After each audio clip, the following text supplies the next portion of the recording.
Hello everyone, this is me Sadia है और मैं आपके लिए लेकर आई हूँ एक और रीडिंग जो कि होगी उन लोगों के लिए जो राइट नाउ नो कांटेक्ट में है और जानना चाह रहे हैं कि क्या आपका पर्सन आपके पास वापस आएगा या नहीं। तो लेट्स फाइंड आउट। रीडिंग शुरू करने से पहले रिमाइंड करवा दूँ कि ये एक जनरल रीडिंग है, सबके साथ मैच कर भी सकती है और नहीं भी।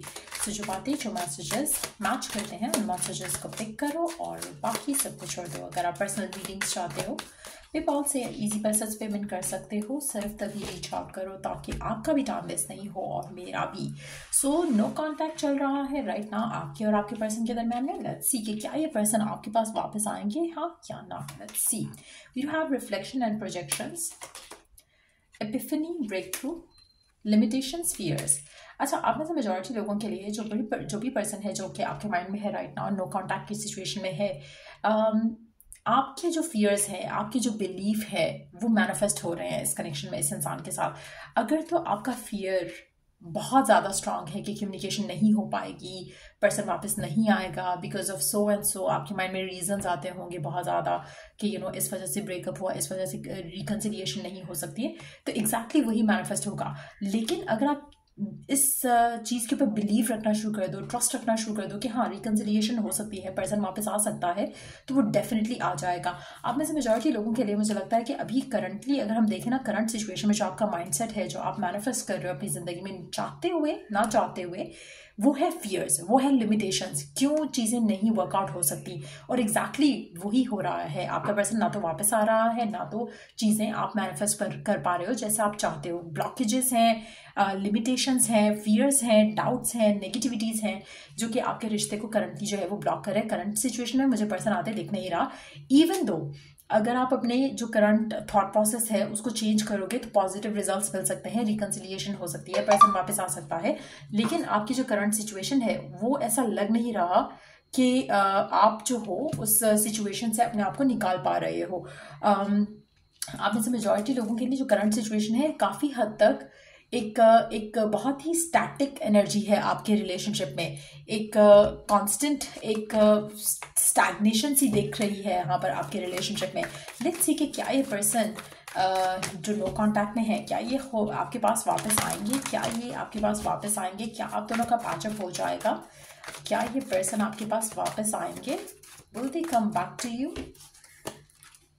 द हैंगमैन, जैसे मैंने कहा, मुझे लग रहा है कि जैसे बहुत ही एक स्टक एनर्जी है जिसको अनस्टक करना पड़ेगा आपको। अगर चाहते हो कि पैचअप हो आपका, तो आपका थॉट प्रोसेस फिक्स होने की ज़रूरत है। जो आपके अंदर चल रहा है ना इस पर्सन को लेकर, करंट सिचुएशन को लेकर, नो कॉन्टैक्ट को लेकर, उसको बदलना पड़ेगा। आपके अंदर जो चल रहा है रिगार्डलेस ऑफ कि आउटर रियलिटी क्या है। जैसे फॉर इंस्टेंस आपके माइंड में हो सकता है कि नहीं, पर्सन जो है वो ऑलरेडी मूव ऑन कर चुका है, वो किसी और के साथ है, इसलिए आपका नो कॉन्टैक्ट है और आगे भी नो कॉन्टैक्ट रहेगा। आपका जो बिलीफ है नेगेटिव वाला कि बात इसलिए नहीं हो सकती या पर्सन इसलिए वापस नहीं आएगा because of so and so, वो बहुत स्ट्रांग है। वो आपने बहुत एक जैसे होता है ना कि पक्का एक अपने आप को कर लिया है कि हाँ इस वजह से पर्सन कभी वापस नहीं आएगा। तो वो चीज़ चेंज होने की ज़रूरत है। अगर आप वो चीज़ चेंज कर सकोगे, ब्रेक थ्रू मिलेगा, रिकन्सिलिएशन हो सकेगा, पर्सन वापस आ सकेगा। तो वो अगर आप चेंज कर लोगे तो ऑटोमेटिकली चीज़ें बेहतर हो जाएंगी। करंट सिचुएशन में मुझे वो आप चेंज करते दिख नहीं रहे हो। हैंगमैन का कार्ड है, एक ऑब्सेशन भी हो सकता है जिसकी वजह से आपको फर्दर ब्लॉकेजेस देखने को मिल रहे हैं। बट मुझे लग रहा है मेजॉरिटी लोगों के लिए जब ये लिमिटेशंस को आप डील कर लोगे, फियर्स को डील कर लोगे, तो आपको ब्रेक थ्रू डेफिनेटली मिलेगा। पर्सन और आपके दरम्यान में पैचअप होने के चांसेस काफ़ी ज़्यादा बढ़ेंगे। ब्रेक थ्रू मिलेगा इस कनेक्शन में, एक कॉन्टैक्ट होने के चांसेस डेवलप होंगे और आपका रिलेशनशिप जो है वो वापस जा सकता है towards a healthy happy relationship. तो डेफिनेटली पर्सन आपके पास आएंगे। फिलहाल मुझे आते दिख नहीं रहे हैं, तो टाइम लगेगा इस पूरी सिचुएशन को वर्कआउट होने में, लेकिन डेफिनेटली आपके पर्सन आपके पास आएंगे। Underneath the deck we do have the 8 of wands का कार्ड, तो which is again is a confirmation कि आप जो चाह रहे हो करंटली वो नहीं हो रहा है क्योंकि बहुत ज़्यादा ब्लॉकेजेस हैं। और फर्दर आपका थॉट प्रोसेस ऐसा है कि जिससे और ज़्यादा ब्लॉकेजेस जो है वो मैनिफेस्ट कर रहे हो आप, नोइंगली या फिर अननोइंगली। सो ये चीज़ें बदलेंगी तो ही जाकर आपके पर्सन और आपके दरम्यान में पैचअप की जो सिचुएशन है वो डेवलप हो सकेगी। पर्सन आपकी तरफ एक्शन ले सकेगा। लेट्स सी कि आपको करंट सिचुएशन में क्या करने की ज़रूरत है। करंट सिचुएशन में आपको क्या करने की ज़रूरत है। कोशिश करो कि करंट सिचुएशन के ऊपर फोकस करो, अपने आप को करंट सिचुएशन में बिजी करो, अपने आप को इस पर्सन को लेकर, रिलेशनशिप को लेकर, लोगों से भी जब बात करो तो या तो बात नहीं करो, और अगर कर रहे हो तो पॉजिटिव बात करो। कहीं ना कहीं मुझे लगता है कि आपको लोगों से कनेक्ट करने की जरूरत है, लोगों के साथ बैठने की, बात करने की जरूरत है, लेकिन एट द सेम टाइम अपने आप को नाउ की एनर्जी में फोकस रखो राइट नाउ। जैसे होता है कि आप पास में स्टक हो या फ्यूचर के बारे में सोच रहे हो, कोशिश करो कि अपनी लाइफ को लिव करो, रिगार्डलेस ऑफ कि पर्सन है या नहीं है, अपनी लाइफ को फुली तरीके से लिव करो, ताकि जो आप चाह रहे हो वो क्विकली आपकी लाइफ का पार्ट बन सके। Release your guilt. आप में से कुछ लोगों के लिए मुझे लगता है कि आप कहीं ना कहीं अपने आप को ब्लेम करते हो इस कनेक्शन को लेकर, या अपनी चॉइसेस को लेकर, अपनी लव लाइफ को लेकर। उन चॉइसेस को लेकर या कोई भी आपके मन में जो गिल्ट है उसको रिलीज करने की भी जरूरत है। 21 नंबर, 33 नंबर सिग्निफिकेंट हो सकता है। Tower, unplug, relax for a spell.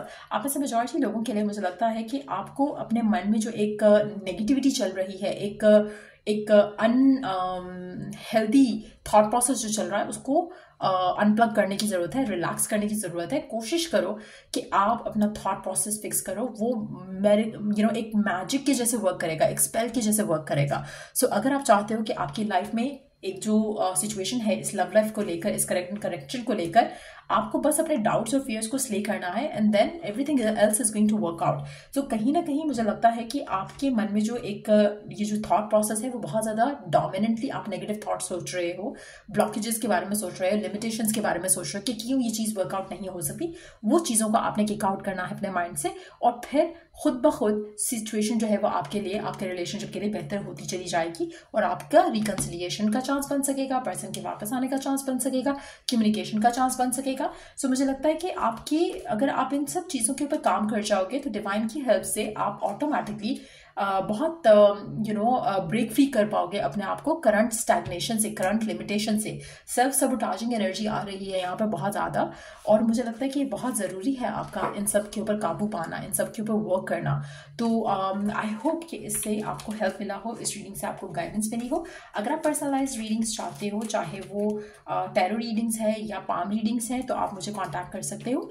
Check the description box further details के लिए। और या अगर आपके माइंड में कोई भी टॉपिक है सजेशन के लिए तो आप दे सकते हो। और till I do the next reading, आप लोगों के लिए टेक केयर, और बाय।